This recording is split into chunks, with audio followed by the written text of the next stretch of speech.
Hello, welcome all of you my channel जीवन educational academy. तो चलिए शुरू करते हैं। जैसे कि मैंने कहा था अगला टॉपिक होगा आप लोगों का हृदय। तो चलिए आज हृदय के बारे में शुरू करते हैं और देखते हैं कि हृदय का क्या क्या कार्य होता है। ठीक है, और हृदय के बारे में सब कुछ जानेंगे और अच्छे से जानेंगे, आसान तरीके से, और बहुत इम्पॉर्टेंट है। ठीक है, बोर्ड एग्ज़ाम के लिए सभी लोग जानते हैं कि हृदय जो है बहुत ज़्यादा इम्पॉर्टेंट है। तो जैसे कि आपको इसमें डायग्राम में दिख रहा होगा, हृदय को मैंने कलरफुल तरीके से बना रखा है। तो इन कलरफुल तरीक़ों को बनाने का मतलब, कलर करने का मतलब कोई ये नहीं है कि हमने क्या किया, केवल कलर कर दिया, बढ़िया रंग बिरंगी दिखने लगी, नहीं। इसका मतलब बल्कि ये है क्योंकि हर एक कलर का यहाँ पे हर एक मीनिंग होता है। ठीक है, तो जैसे मान के चलो हमने क्या कहा, यहाँ पे सबसे पहले अगर हम देखेंगे तो यहाँ पे हमको एक वाहिनी दिख रही है जिसका हमने नाम क्या दे रखा है, पश्च महाशिरा। क्या नाम दे रखा है, पश्च महाशिरा। ठीक है, क्या नाम दे रखा है, पश्च महाशिरा। तो ये जो पश्च महाशिरा है, तो ये जो पश्च महाशिरा है ये क्या कर देता है, मान के चलो जैसे यहाँ पे इधर सब कहीं, इधर इधर पूरा सब कहीं पे रुधिर है। ठीक है, जिसमें कार्बन डाइऑक्साइड है, तो वो क्या करता है, सारी जो सिराएं होती हैं वो इसको लेकर के आती हैं, सारी सिराएं इसमें मिलती हैं। इसको पश्च महाशिरा कहा जाता है और ये पश्च महाशिरा पीछे से घूमता हुआ आगे की तरफ ही आता है। तो इसीलिए इसका ये इधर से देखो, यहाँ से घूमते हुए जाएगा और ये इधर से आ जाएगा। ठीक है, तो इसलिए इसको अग्र महाशिरा कहते हैं। ये पश्च महाशिरा, ये घूम करके आया अग्र महाशिरा। तो यहाँ से हमारा रुधिर क्या होता है, अंदर जाता है। यहाँ से हमारा रुधिर क्या होता है, अंदर प्रवेश करता है। ठीक है बेटा, यहाँ से रुधिर क्या होता है, अंदर प्रवेश होता है। ठीक, ये पीछे से घूमते हुए रुधिर जो होता है इन वाहिनियों से, यानी कि इन सिराओं से होता हुआ कहाँ पे आता है, यहाँ पे इसमें आता है। ठीक है, यहाँ से होकर के फिर किस में आता है, इस वाले में आता है, फिर इसमें जाता है। ठीक, ये सब अभी इसको हम बाद में पढ़ेंगे। इसके पहले हम हृदय की थोड़ी बहुत संरचना जान लेते हैं, जिसको कहते हैं हृदय की बाह्य संरचना। तुम लोगों की चैप्टर में नहीं है, तुम लोगों का मतलब टॉपिक नहीं है, बोर्ड एग्जाम के लिए नहीं है, लेकिन इसको हृदय की बाह्य संरचना जानना ज़रूरी है, क्योंकि हृदय के पहले हम जाने तो आखिर हृदय की क्या क्या है, इसमें नाम क्या क्या है। ठीक है, तो पहले वो जान लेते हैं, फिर उसके बाद में इसको देखते हैं। तो चलिए, ये रहा हृदय की बाह्य संरचना, जिसको क्या कहते हैं, हृदय की बाह्य संरचना, जो कि दिख रहा है इसमें। ठीक है, चलिए इसके बारे में मेन जानते हैं। जैसे इसको हमने कहा क्या कहते हैं, पश्च महाशिरा कहते हैं। इसको आगे वाले को क्या कहते हैं, अग्र महाशिरा कहते हैं। उसी तरीके से ये जो पीछे वाली धमनी है इसको क्या कहते हैं, पश्च धमनी कहते हैं। और ऊपर वाली ये जो धमनी होती है इसको अग्र धमनी कहते हैं। ठीक है, हो गया भाई, मान लिया। अब क्या होता है कि जो हमारा ये वाली जो हमारी इधर सिरा निकल करके जाती है उसको क्या कहते हैं, ये जो हमारी इधर जाती है। ठीक है, तो ये जो यहाँ पे दिख रही है तो इसको कहते हैं फुफ्फुस। क्या कहते हैं, फुफ्फुस धमनी। ये देखिए मैंने यहाँ पे ये लिखा है। ठीक है, तो ये इधर भी जा रही है फुफ्फुस धमनी और जो है इधर भी जा रही है फुफ्फुस धमनी। ठीक है, दोनों साइडों में जा रही है ना फुफ्फुस धमनी। तो इधर भी फेफड़ों से जाएगी, इधर क्योंकि फेफड़े दो होते हैं, बीच में हृदय होता है, तो इधर भी फेफड़ों से जाएगी, इधर भी फेफड़ों से जाएगी। ठीक है, तो ये फुफ्फुस धमनी हो गई। उसके बाद में ये हो गई फुफ्फुस सिरा, जो क्या करती है, रुधिर को लेकर के आती है, ऑक्सीजन को क्या करती है, लेकर के आती है। ठीक है, अब सबसे पहले हम यहाँ पे ये देखते हैं कि जो हृदय है वो 4 भागों में बटा होता है। कितने भागों में बटा होता है, 4 भागों में। याद करना बहुत आसान है। जैसे ऊपर वाले पोर्शन को हम लोग क्या कहते हैं, इतना हम अभी बंद किए दे रहे हैं। ठीक है, ऊपर वाले पोर्शन को हम लोग क्या कहते हैं, आगे। क्या कहते हैं, आगे। तो जब हम ऊपर वाले पोर्शन को आगे कहते हैं तो आगे से हम क्या जोड़ देंगे, आलिंद। क्या जोड़ देंगे, आलिंद। बात समझ में आ गई। अब नीचे वाले पोर्शन को हम लोग क्या कहते हैं, भाई ये निचला पोर्शन है, मतलब इसको नीचे कहते हैं। जब इसको निचला पोर्शन कहते हैं तो ये क्या हो गया, नीलय। ठीक, बात समझ में आ गई। ऊपर वाले पूरे पोर्शन अलिंद, नीचे वाले दोनों पोर्शन नीलय। ठीक, अब आगे बात करते हैं।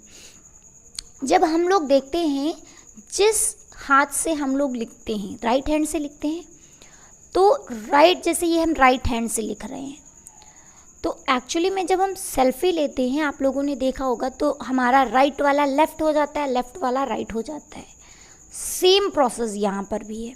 इसमें भी क्या होता है कि जो हमारा राइट के हाथ जो होता है ना, जिस हाथ से हम लिखते हैं, उधर एक्चुअली में हमें बायां लिख देना है, और बाएं के दूसरे साइड में हमें क्या लिख देना है, दायां लिख देना है। कहने का मतलब ये है कि जिस तरफ हमारा हाथ बायां है वो कौन सा होगा, दायां, और जिस तरफ हमारा हाथ कौन सा है, दायां, वो कौन सा होगा, बायां। ठीक, बहुत अच्छी बात है। चलिए अब आगे देखते हैं। हमने कहा आगे वाला है, ऊपर वाला है इसलिए अलिंद हो गया, नीचे वाला है इसलिए नीले हो गया। हम दाहिने हाथ से लिख रहे हैं तो दाहिने हाथ वाला बायां, बायां, बायां। ठीक है, अब अगर दाहिने की दूसरी तरफ जाएंगे तो दायां। ठीक, जिस हाथ से हम लिख रहे हैं उस तरफ क्या डालेंगे, बायां, और दूसरी अपोजिट दायां। ठीक, ये हो गया। अब बात इसमें ये करते हैं कि ये जो हमारे इस पे दिख रही है हृदय की बाह्य संरचना है, ये जो हमने पत्तियों जैसी ये संरचना बना रखी है, जड़ जैसी, वास्तव में ये जड़ नहीं है, ये क्या है, रुधिर वाहिनियाँ हैं। रुधिर वाहिनियाँ जो कि हृदय पर क्या हुई हैं, चिपकी हुई हैं। ठीक है, जैसे हमारे शरीर में कभी स्किन के ऊपर देखो ग्रीन ग्रीन दिखती हैं कि नहीं दिखती हैं, वैसे ही हृदय के ऊपर भी ये रुधिर वाहिनियाँ चिपकी हुई हैं। ठीक है, क्योंकि रुधिर तो सब कहीं होगा, है ना, तो हृदय पर भी होगा, तो इसलिए रुधिर वाहिनियाँ यहाँ पर भी होंगी। ठीक है, अब बात किसकी करते हैं कि जैसे हमने कहा कि जो हमारा ये वाला पोर्शन होता है, दायां और बायां वाला, ठीक है, तो जो दायां और बायां पोर्शन होता है ये खांच के द्वारा विभाजित होता है। किसके द्वारा, खांच के द्वारा विभाजित होता है। और सिंपल सी बात है, पट्टी ये बनी है, ये पट्टी दिख रही है, ये जो मैंने पट्टी बना रखी है, ठीक है, यही एक्चुअली में क्या है, खांच है।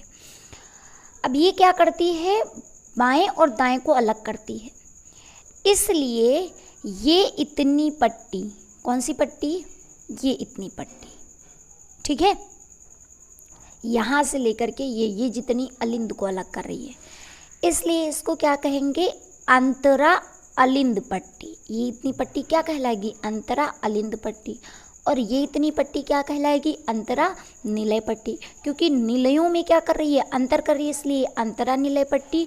और ये कौन सी पट्टी है, ये किसको अलग कर रही है, अलिंद को, इसलिए ये अंतरालिंद पट्टी। ठीक, इतना हो गया। अब एक चीज़ और याद रखना, ये जो है हमारा, ये क्या है, पश्च महाशिरा है। ठीक, यहाँ से रुधिर जो हमारा होता है दाएं भाग में पहले आता है। ठीक है, तो दायां भाग जितना भी होगा उसमें कैसा रुधिर होगा, अशुद्ध। कैसा होगा, अशुद्ध रुधिर। और अशुद्ध रुधिर जो होता है ना, उसमें कार्बन डाइऑक्साइड मिली होती है, और वो इतना लाल नहीं होता है, वो जो होता है हल्के नीले टाइप में होता है। ठीक, इसीलिए जो सिराएं होती हैं वो हल्की नीली होती हैं। अब वहीं पे किसकी बात करते हैं, बाएं वाले पोर्शन की। तो बाएं वाले पोर्शन में क्या होता है, इस वाले पोर्शन में देखिए शुद्ध रुधिर होता है ना, तो बाएं वाले में जब शुद्ध रुधिर होता है तो रुधिर तो लाल होता है, इसलिए बाएं वाले पोर्शन को क्या होता है, शुद्ध रुधिर होता है, यानी कि ये रेड वाला पोर्शन होता है। ठीक है, इसमें जितना येलो दिख रहा है, सॉरी, इसमें जितना जो है ब्लू दिख रहा है, ब्लू यह है बैंगनी कलर का, तो ये सब की सब क्या है बेटा, ये जितना भी है ये सब की सब क्या है, अशुद्ध रुधिर को दर्शा रहा है। और जितना रेड वाला है वो सब किसको दर्शा रहा है, शुद्ध रुधिर को दर्शा रहा है। ठीक है, चलो अब इतना हमने पढ़ लिया। अब पहले थोड़ा हमने बार बार यहाँ पे सिरा धमनी कर रहे हैं, तो सिरा धमनी के बारे में थोड़ा बहुत जान लेते हैं। तो चलिए सिरा धमनी के बारे में जानते हैं।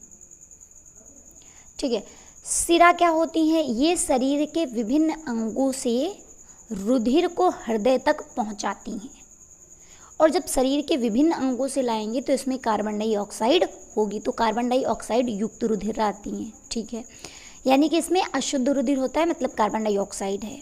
ठीक, परंतु एक फुफ्फुस सिरा ऐसी होती है जिसमें शुद्ध रुधिर होता है, क्योंकि यह फेफड़ों से आती है हृदय के लिए। ठीक है, तो कहने का मतलब ये है कि हृदय में जो भी रुधिर लाएगा वो क्या कहलाएगा, सिरा कहलाएगा। ठीक है, तो जो विभिन्न अंगों से जो है हृदय लाता है उसमें अशुद्ध रुधिर होती है। जैसे महाशिरा है उसमें कौन सा रुधिर होगा, अशुद्ध रुधिर होगा। और वहीं जो फेफड़ों से आती है, कहाँ से आती है, फेफड़ों से आती है। कहाँ से बेटा आती है, फेफड़ों से। जो फेफड़ों से आती है उसमें कैसा रुधिर होता है, शुद्ध रुधिर होता है। ठीक है, अब फेफड़ों से चूंकि वो आ रही है, फेफड़ों को क्या कहते हैं, फुफ्फुस, इसलिए उसको क्या कहा जाएगा, फुफ्फुस सिरा। ठीक है, चलिए आगे देखते हैं। अब बात किसकी करते हैं, धमनी की। किसकी बात करते हैं, धमनी की। तो ये हृदय से रुधिर को भिन्न अंगों में ले जाती है, जिसमें क्या होता है, ऑक्सीजन होता है। ठीक है, हृदय से विभिन्न अंगों में क्या करती है, ले जाती है। परंतु क्या होता है कि हृदय से फेफड़ों में भी तो रुधिर ले जाया जाता है।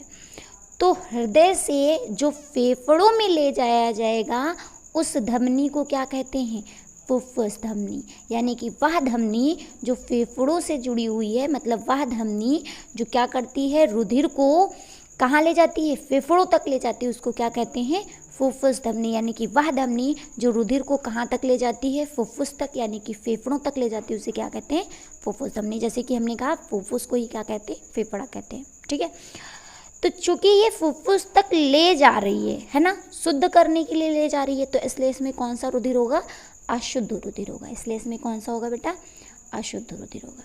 ठीक है, तो याद रख लेना, जितनी भी सिराएं हैं, जितनी भी क्या हैं, सिराएं हैं, सब में क्या होता है, अशुद्ध रुधिर होता है। सब में क्या होता है, अशुद्ध रुधिर। लेकिन जो फुफ्फुस सिरा होता है उसमें कैसा रुधिर होता है, शुद्ध रुधिर।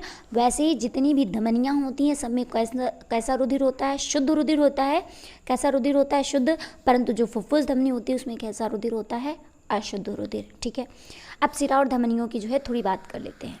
तो इसमें क्या आता है, देखो, सिरा को वेन्स कहते हैं, धमनियों को आर्टरीज कहते हैं। क्योंकि हिंदी मीडियम का चैनल है इसलिए हिंदी मीडियम में ही पढ़ाएंगे, हिंदी मीडियम के ही लोग ज़्यादातर करके देखते भी हैं। तो हिंदी मीडियम में पढ़ाते हैं, इंग्लिश मीडियम की रिक्वायरमेंट होगी तो उसको फिर बाद में देखा जाता है। चलिए देखते हैं। तो इसमें क्या होता है कि रुधिर अंगों से हृदय की ओर बहता है। हमने क्या कहा, अंगों से जो है रुधिर कहाँ जाता है, हृदय की ओर जाता है। और इसमें जो है रुधिर हृदय से अंगों की ओर जाता है। ठीक, इसमें दीवारें क्या होती है, पतली होती हैं सिराओं की और अधिक लचीली होती हैं। और इसमें सिराएं, दीवारें क्या होती हैं, मोटी होती हैं और लचीली कम होती हैं। ठीक है, ये जो, इसलिए ये त्वचा के ऊपर स्थित होती हैं और ये त्वचा के नीचे स्थित होती हैं। अच्छा, ये मोटी क्यों होती हैं वो भी बता दे रहे हैं। क्योंकि जब हृदय पंप करता है तो रुधिर धमनियों में जाता है, और जब रुधिर धमनियों में गया तो झटके के साथ में बहेगा ना। जब रुधिर झटके के साथ में बहेगा तो धमनियों पर दाब पड़ेगा कि नहीं पड़ेगा। तो जब धमनियों पे दाब पड़ेगा और धमनियाँ मान के चलो उनकी दीवारें अगर पतली हो गई तो वो फट जाएंगी। इसीलिए धमनियों की दीवारें कैसी होती हैं, मोटी होती हैं और कम लचीली भी होती हैं। ठीक है, और इसमें चूंकि कोशिकाओं से आकर के रुधिर आता है तो कोशिकाएं तो पंप करती नहीं हैं, है ना। तो कोशिकाओं से जब रुधिर आता है तो वो तो नॉर्मली रुधिर होता है, धीरे धीरे धीमी गति में बहता है, एक समान गति में बहता है। इसलिए इनकी दीवारें पतली होती हैं, लचीली होती हैं और ये त्वचा के ऊपर होती हैं और ये त्वचा के नीचे स्थित होती हैं। ठीक है, इनकी गुहा चौड़ी भी होती है, मतलब ये चौड़ाई में भी अधिक होती हैं, तो इसमें आराम से रुधिर बहता चला जाता है। ये सक्रिय होती हैं, इनकी जो पाइप होती है, जैसे ये पेन देख रहे हैं आप लोग, तो पेन देखिए, पेन को अगर मैंने खोल दिया, ठीक है, तो अब देखो ये जो है, अब इसमें देखिए ये चीज़ ज़्यादा है कि नहीं है, ये वाला जो पोर्शन है ये वाला, ये ज़्यादा है, ठीक है, और वहीं इसमें देखिए ये पतला है, ये पतला है ना, ये चीज़ ये पतली है। तो सिंपल सी बात है, इसकी गुहा क्या है, सक्रिय, इसकी गुहा क्या है, चकली है। तो सक्रिय किसकी होती है, धमनियों की, ये धमनियों की हो गई और ये किसकी हो गई, सिराओं की हो गई। ठीक है, ये धमनियों की और ये किसकी हो गई, सिराओं की। ठीक है, तो इसलिए अब इसमें रुधिर आराम से बहेगा, है ना, इसलिए इसमें रुधिर क्या होगा, आराम से बहेगा। अच्छा, अब इनमें जब कम जगह है क्योंकि ये सक्रिय है, जब ये सक्रिय है तो सिंपल सी बात है इसकी दीवारों पर दाब पड़ेगा ना। जब इसकी दीवारों पर दाब पड़ेगा, इसकी दीवारों पर अगर दाब पड़ेगा तो ये मोटी नहीं होनी चाहिए, इसकी दीवारें कैसी होनी चाहिए, मोटी होनी चाहिए, ठीक है। इसकी दीवारें पतली होंगी तब भी चल जाएगा, ये ज़्यादा इधर लचे वचे ना, है ना, ये लच भी जाएगी तब भी कोई फ़र्क नहीं पड़ता है। तो ये चीज़ें होती हैं सिरा और धमनियों में, ठीक है। अब सिंपल सी बात है, ये अंदर गहराई में होगी, पतली होती है, और ये कहाँ होती है, ऊपर तो जाके ऊपर होती है, ठीक है। तो ये हो गया सिरा और धमनियों में अंतर, ठीक। अब आगे चलिए देखते हैं। तो इनमें जो होता है, इनका रंग कैसा होता है, सिंपल सी बात है, हमने कहा सिराओं में कैसा रुधिर बहता है, अशुद्ध रुधिर बहता है। सिराओं में बेटा कैसा रुधिर बहता है, अशुद्ध रुधिर। तो सिराओं में अगर अशुद्ध रुधिर बहता है तो इनका रंग कैसा होता है, नीला व बैंगनी होता है, नीला तथा कैसा होता है, बैंगनी होता है ना।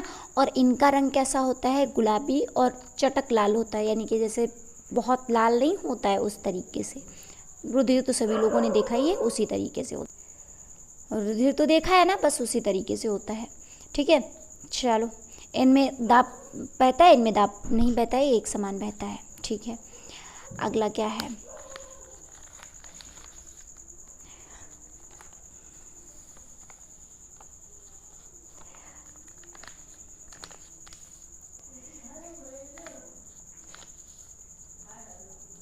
ठीक है। अब देखो बेटा, इनमें क्या होता है, CO2 युक्त रुधिर होता है, और इनमें जो होता है O2 ऑक्सीजन युक्त रुधिर होता है। जबकि फुफ्फुस जो होती है, फुफ्फुस को पल्मोनरी सिरा भी कहते हैं, उसमें शुद्ध रुधिर यानी कि ऑक्सीजन युक्त होता है। वहीं फुफ्फुस यानी कि पल्मोनरी धमनी में कौन सा होता है, अशुद्ध रुधिर होता है, ठीक है।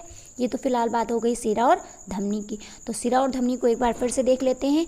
सभी सिराओं में अशुद्ध रुधिर, सभी धमनियों में शुद्ध रुधिर, परंतु फुफ्फुस यानी कि पल्मोनरी सिरा में शुद्ध रुधिर और फुफ्फुस यानी कि पल्मोनरी धमनी में अशुद्ध रुधिर, ठीक है। तो चलिए अब आगे बढ़ते हैं। चलिए अब बात करते हैं हृदय की आंतरिक संरचना में। जैसे कि हृदय की संरचना में हमने देखा, हृदय जो होता है, हृदय आवरण से क्या होता है, घिरा हुआ होता है, ये हृदय आवरण है, ठीक है। ये जो मैंने ब्लैक से कर रखा है ये हृदय आवरण है। हृदय आवरण के नीचे पेशीय तंतु होते हैं, ठीक है, पेशीय तंतु होते हैं। उसके बाद में क्या होता है, ये जो मैंने यानी कि ऑरेंज कलर से कर रखा हुआ है, जो कि येलो दिख रहा है, तो वो क्या है, यानी कि पेशीय तंतु हैं, पेशियां हैं, ठीक है। यहाँ पे ये जो खांच दिख रही है, इसी खांच की हम बात कर रहे थे, इसको क्या कहते हैं, खांच बोलते हैं, जो कि क्या करती है, दाएं और बाएं को अलग करती है। दाएं और बाएं को क्या करती है, अलग करती है, कौन, ये वाली खांच, ठीक है। अब हमने कहा जितनी भी सिराएं होती हैं, जो महाशिरा होती है, वो महा का मतलब बड़ी वाली सिरा है, जो सभी सिराओं को क्या कर देती है, जोड़ देती है, और जोड़ करके ये पश्च महाशिरा इधर से घूमती हुई अग्र महाशिरा में आती है, और अग्र महाशिरा से रुधिर जो है ये अलिंद में आता है। अब जब रुधिर अलिंद में आता है, अलिंद से होकर के फिर यहाँ पे कौन से कपाट लगे होते हैं, जिनको कहते हैं त्रिवलनीय कपाट। और ये जो त्रिवलनीय कपाट होते हैं, वहाँ से होकर के क्या होता है, रुधिर जो है किस में आता है, नीले में आता है। जब नीले में आता है, फिर नीले से कहाँ पे जाता है, यहाँ से आता है नीले में, ठीक है। यहाँ से किस में आता है, नीले में, ठीक है। और फिर नीले से किस में जाता है, इस वाले में जाता है, ठीक। यहाँ से होते हुए फिर ये कहाँ पे जाता है, फेफड़ों में। सिंपल सी बात है, कहाँ जाता है, फेफड़ों में, बाहर निकल जाता है, यानी कि फेफड़ों में जाता है, ठीक है। उसके बाद में फेफड़ों में जब गया तो फेफड़ों में क्या होगा, शुद्ध होगा। भाई सिंपल सी बात है, फेफड़ों में क्या होगा, शुद्ध होगा। जब शुद्ध होगा तो इसमें शुद्ध रुधिर आएगा। अब देखो, शुद्ध रुधिर जैसे ही आया, लाल हो गया कि नहीं हो गया, हमने बताया था ये जो हमने कलर कर रखे हैं बेटा, लाल, हरे, नीले, पीले, हरा तो फिलहाल नहीं किया है, जो लाल और नीला कर रखा है उसका मेन मकसद यही है, ठीक है। अब ये लाल रुधिर जैसे ही देखो, हमने यहाँ तक ब्लू था, नीला था, यानी कि अशुद्ध रुधिर था, और जैसे ही फेफड़ों से होकर के इसमें आया तो शुद्ध रुधिर हो गया कि नहीं हो गया। अब इसमें आएगा कि नहीं आएगा फेफड़ों से रुधिर। अब ये दोनों जो है कहाँ पे आते हैं, बाएं अलिंद में। कहाँ पे आकर के गिरते हैं, यानी कि ये जो है रुधिर गिर रहा है कहाँ पे, बाएं अलिंद में, ठीक है। तो बाएं अलिंद में ये रुधिर आ रहा है कि नहीं आ रहा है। अब बाएं अलिंद में ये जो रुधिर है वो द्विवलनीय कपाट के द्वारा, किसके द्वारा, द्विवलनीय कपाट के द्वारा कहाँ पे आता है, बाएं नीले में आता है। बाएं निलय में आता है, और जब बाएं निलय में आता है तो बाएं निलय में फिर से क्या होता है, बाएं निलय से फिर कहाँ पे जाता है, अर्धचंद्राकार कपाट के द्वारा कहाँ पे जाता है, इस महाधमनी में। कहाँ जाता है, महाधमनी में। तो ये अग्र महाधमनी हो गई। महाधमनी से फिर यहाँ पे एक पश्च महाधमनी होती है, वो मैंने बनाई नहीं, मतलब महाधमनी से होकर के फिर विभिन्न भागों में शरीर के चला जाता है। ठीक है, अब ये तो फिलहाल आप लोगों ने पढ़ लिया। हृदय का कार्य भी आप लोगों ने समझ लीजिए, हृदय की आंतरिक संरचना और कार्य दोनों पढ़ लिए। ठीक है, फिर से एक बार बता रहे हैं, तो फिर से कैसे बता रहे हैं, देखो पहले पश्च महाशिरा से रुधिर जो है होता हुआ अग्र महाशिरा में आएगा, अग्र महाशिरा से आकर के कहाँ पे आएगा, दाएं अलिंद में आएगा, दाएं अलिंद से त्रिवलनीय कपाट के द्वारा कहाँ पे जाएगा, दाएं निलय में, दाएं निलय से फिर कहाँ पे जाता है, जो है फुफ्फुस शिरा में, फुफ्फुस धमनी में, फुफ्फुस धमनी से फिर कहाँ पे जाता है, फेफड़ों में, फेफड़ों से फिर शुद्ध होकर के कहाँ पे आता है, फुफ्फुस शिरा में, फुफ्फुस शिरा से होकर के फिर कहाँ पे आता है, बाएं अलिंद में, बाएं अलिंद से फिर कहाँ पे आता है, द्विबलनीय कपाट के द्वारा बाएं निलय में, फिर बाएं निलय से अर्धचंद्राकार कपाट के द्वारा कहाँ पे जाता है, महाधमनी में, फिर महाधमनी से होकर के शरीर के विभिन्न ऊतकों में चला जाता है। ठीक, ये आप लोगों ने क्या किया, पढ़ लिया। अब सारी संरचनाएं सारी बता दी। ठीक है, एक बार फिर से बता दे रहे, यहाँ से ये जो कपाट दिख रहे हैं ना, ये कपाट ही जो है अलिंद और निलय को क्या करते हैं, अलग करते हैं। जैसे हमने कहा अलिंद आगे का मतलब ऊपर वाला, आ से आगे, आ से अलिंद, निलय से ना से नीचे और ना से निलय। ठीक है, बायां जिस हाथ से हम लिखते हैं दाएं हाथ से, तो वो हमारा क्या हो जाएगा, दायां, यानी कि बायां। जिस हाथ से हम लिख रहे हैं उसमें हम क्या लिखेंगे, बायां, बायां। ठीक है, बायां। और दूसरे साइड में दायां, जिस हाथ से हम लिख रहे हैं उसी साइड में क्या डालेंगे, बायां, दूसरे साइड में दायां। ठीक है, तो ये बायां और दायां। ठीक है, तो बायां और दायां जो होता है वो इस खांच के द्वारा होता है। तो यहाँ तक की ये जो खांच होती है, यहाँ तक की ये खांच, जहाँ तक की ये कपाट है, ठीक है, यहाँ तक की ये जो खांच होती है इसको अंतरा अलिंद खांच कहते हैं, और यहाँ से ये जो आगे की खांच होती है इसको अंतरा निलय खांच कहते हैं, क्योंकि ये निलय को अलग कर रही है और ये अलिंद को अलग करे, इसलिए इसको अलिंद खांच कहते हैं। यहाँ पे ये छिद्र होता है। ठीक है, यहाँ पे ये जो त्रिबलनीय कपाट होते हैं वो क्या कम करते हैं कि जो अलिंद से रुधिर निलय में आता है वो निलय से वापस इसमें ना जाए, इसलिए देखो इनका मुड़ाव भी इस तरीके से है। ठीक है, यहाँ पे ये कुछ इस तरीके से मुड़ाव है। तो यहाँ पे ये जो अर्धचंद्राकार कपाट होते हैं वो काम का क्या करते हैं कि वो रुधिर को महाधमनी में फुफ्फुस धमनी में ले जाते हैं। किस में ले जाते हैं, फुफ्फुस धमनी में, और वापस निलय में नहीं आने देते हैं। सेम प्रोसेस यहाँ पे भी होती है, इसीलिए इनका कपाटों का ही काम होता है। ठीक है, तो चलिए अब इसको एक बार थोड़ा प्रैक्टिस करके देख लेते हैं। चलिए देखते हैं प्रैक्टिस कैसे करते हैं। देखो सबसे पहले हमने क्या बनाया, बहुत अच्छे से बेटा देखना,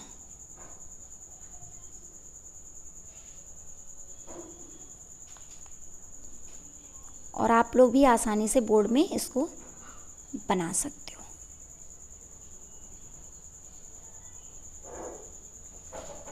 देखो ये हमारी क्या बन गई, महाधमनी। ठीक है, सबसे पहले महाधमनी को ही बनाएंगे, उसके बाद में यहाँ से ये जो है इसको ले जाएंगे फुफ्फुस शिरा को। किसको ले जाएंगे, फुफ्फुस शिरा को। ठीक, ये क्या हो गई, फुफ्फुस शिरा। देखो आप लोगों के सामने ही जस्ट बना रहे हो और कितना बढ़िया परफेक्ट बन के तैयार होता है। ये क्या हो गई, फुफ्फुस शिरा, फुफ्फुस शिरा। चलिए अब आगे देखते हैं। यहाँ से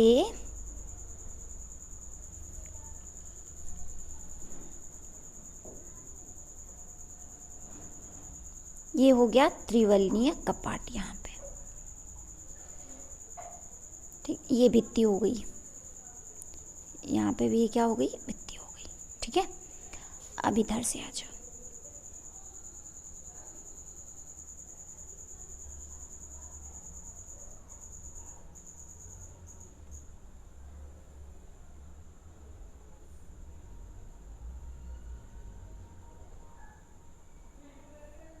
देखो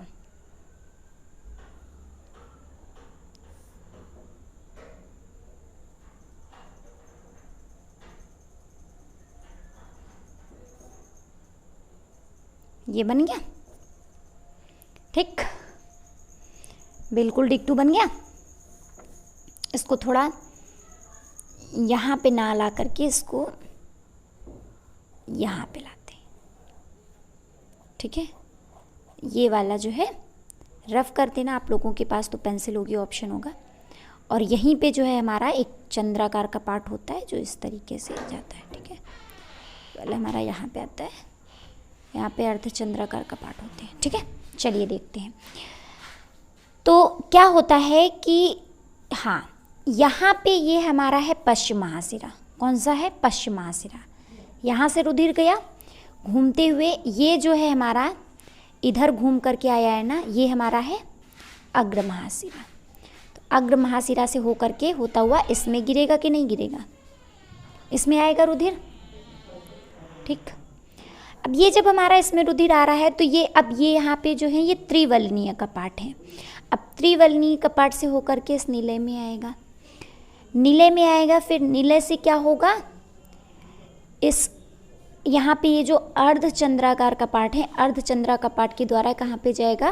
फुफ्फुस धमनी में जाएगा। फुफ्फुस धमनी में इधर क्या होंगे?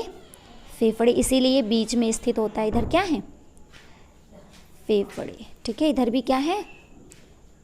फेफड़े, ठीक। अब ये जब इसमें आएगा तो यहाँ पे CO2 छोड़ देगा, इसमें क्या कर देगा? CO2 छोड़ देगा। और यहाँ से जो हमारी अन्य निकलती हैं जिनको हम लोग क्या कहते हैं? फुफ्फुस शिराएं, ठीक है। अब ये इसमें CO2 क्या कर देंगे? डाल देंगी। इसमें CO2 क्या कर देंगी? O2 क्या कर देंगे? डाल देंगी। यहाँ से जो है इसमें आएंगी, वो क्या करेंगी? O2 इसमें डाल देंगी। क्या डाल देंगी? O2 इसमें डाल देंगे ना, ठीक है। अब ये हमारा आकर के यहीं पे खुलेगा ना, ये इधर के भी चैम्बर हैं, आकर के इसी में खुलेंगे, ठीक है। अब ये रुधिर हमारा यहाँ से होता हुआ यहाँ इसमें गिरेगा आकर के ना, ये रुधिर इसमें गिरेगा आकर के, जो कि कैसा होगा? शुद्ध रुधिर। कैसा होगा? शुद्ध रुधिर होगा, ठीक है। अब यहाँ से फिर ये जो है द्विवलनीय कपाट है, एक ये वाला और एक ये वाला। ये द्विवलनीय कपाट से कहाँ पे आएगा? इस नीले में आएगा। नीले से फिर अर्धचंद्राकार कपाट के द्वारा कहाँ पे जाएगा? इस महाधमनी में। किस में जाएगा? महाधमनी में। और महाधमनी से फिर ये जो है यहाँ पे एक होती है पश्च महाधमनी। क्या होती है? पश्च महाधमनी। और पश्च महाधमनी से क्या होता है? शरीर के विभिन्न अंगों में जाता है। कहाँ पे जाता है? शरीर के कोशिकाओं में, ठीक, कोशिकाओं में या अंगों में। और ये कहाँ से होता है? शरीर की कोशिकाएं यहाँ पे भी हैं, ठीक। कोशिकाओं से होकर के इसमें जाता है और इसमें से इसमें आता है, ठीक है। ये फेफड़े हैं। तो ये आई होप बहुत अच्छे से आप लोगों को समझ में आ गया होगा। अब थोड़ा बताते हैं इसमें ये कैसे धड़कता कैसे है। जब रुधिर इसमें आता है ना, जब रुधिर इसमें आता है, इसमें गिरता है, तो इस स्थिति को क्या कहते हैं? शिथिलन कहते हैं। क्या कहते हैं? शिथिलन या प्रसारण कहते हैं। जिसमें क्या होता है? हृदय का आयतन फैल जाता है। जब हृदय का आयतन फैल जाता है, ठीक है, और उसके बाद में फिर ये रुधिर इसमें आता है। जब ये रुधिर इसमें गिरता है, इसमें से फिर जब इसमें आता है तो यहाँ पे एक तंतु लगे हुए होते हैं। क्या लगे हुए होते हैं? तंतु। ध्यान से समझना बेटा, इनको कहते हैं पुरकिंजे तंतु। इनको क्या कहते हैं? पुरकिंजे तंतु, ठीक है। तो ये पुरकिंजे तंतु क्या होते हैं? जब रुधिर इसमें आता है तो ये पुरकिंजे तंतु सिकुड़ते हैं। क्या करते हैं? सिकुड़ते हैं। तो इस प्रक्रिया को क्या कहते हैं? प्रकुचन। क्या कहते हैं? प्रकुचन। तो जब इसमें रुधिर आता है तो यहाँ की सूचनाएं इसमें जाती हैं, तो ये लगभग एक साथ बिल्कुल तो नहीं, लेकिन ये लगभग एक साथ रुधिर इसमें गिरता है। फिर उसके बाद में जब इसमें आता है तो ये एक साथ ऐसे पंप करता है, ऐसे सिकुड़ता है, सिकुड़ता है, इसी प्रक्रिया को क्या कहते हैं, प्रकुचन। तो जब ये ऐसे सिकुड़ता है ना, तो रुधिर जो होता है वो इसमें भी जाता है और इसमें भी जाता है। तो प्रकुचन प्रक्रिया के दौरान जो होता है रुधिर किस में जाता है, फुफ्फुस धमनी में भी जाता है और महाधमनी में भी जाता है। फुफ्फुस धमनी में अशुद्ध होता है जो फेफड़ों के लिए जाता है, और जो है फुफ्फुस महाधमनी में जब जाता है तो उसमें शुद्ध होता है जो कि कोशिकाओं के लिए जाता है। जो कि किसके लिए जाता है, कोशिकाओं के लिए जाता है। ठीक है, बात समझ में आ गई। अब जब हमारा इसमें पड़ता है रुधिर तो शिथिलन की अवस्था होती है ना, तो ये भी दोनों एक ही साथ में होते हैं। तो एक ही साथ में इसमें रुधिर पड़ता है जिस समय आयतन फैलता है। तो इसमें जो है रुधिर कोशिकाओं के विभिन्न भागों से आकर के इसमें आता है एक ही साथ में। ये दोनों में सेम प्रोसेस में रुधिर आएगा और इन दोनों में सेम प्रोसेस में रुधिर जाएगा नीले से। ठीक है, तो इसमें जब रुधिर आता है ना, तो क्या होता है कि इसमें आयतन, इसका ये शिथिलन अवस्था होती है तो आयतन फैल जाता है, मतलब इसकी ये चीज़ पंप करती है नीचे से। ठीक है, तो एक बार पंप हुई, फिर ये मतलब पंप हुई, तब तक वो शिथिल हो जाएगा, उसका आयतन बढ़ गया। फिर जैसे ये सिकुड़ा, फिर से वो फैल जाएगा, फिर से सिकुड़ा, फिर से वो फैल जाएगा। तो ये प्रोसेस इसीलिए ऐसे ऐसे पंप होता रहता है ये, है ना। तो पंप होने की प्रोसेस देखी होगी आप लोगों ने, हमेशा इस वाले पोर्शन से होती है। हृदय जो पंप करता है वो यहाँ से करता है। ठीक है, तो ये चीज़ दबती है।